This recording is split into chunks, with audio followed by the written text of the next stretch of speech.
Nimekutana na bro mmoja unaitwa nani brother? Naitwa Nyang'anyi. Unaitwa Nyang'anyi? Wewe unajishughulisha na nini maeneo haya? Najishughulisha na nyama ya mbuzi. Unauza nyama ya mbuzi? Sasa kuna maswali mawili nataka nikuulize. Sawa. Naomba nitajie wachezaji wakubwa ambao wanashiriki ligi kuu wanayetokea ukanda wetu huku wa Chemba na Kondoa. Moja ni Idinado anayetoka kanda ya Mondo. Ndio? Idi Sereri anayetoka Unkuku. Ndio?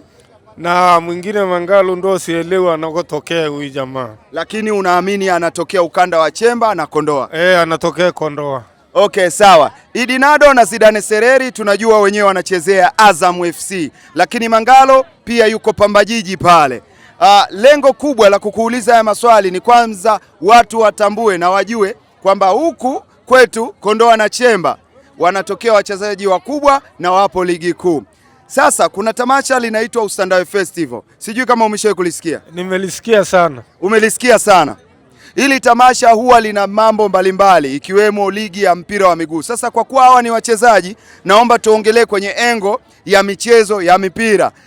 Nini ambacho unaweza kuwaambia Idinado, Zidane Sereri pamoja na Mangalo kuhusu michezo ukanda huu wa Kondoa na Chemba, lakini pia kushiriki kwenye tamasha la Usandawe Festival? Wanatakiwa wasapoti wachezaji wadogo ili wapande kiwango, wasogee mpaka ligi kuu. Ina maana na wao wapande ili waweze kufika kama walipofika kina Idinado na kina Zidane na Mangalo.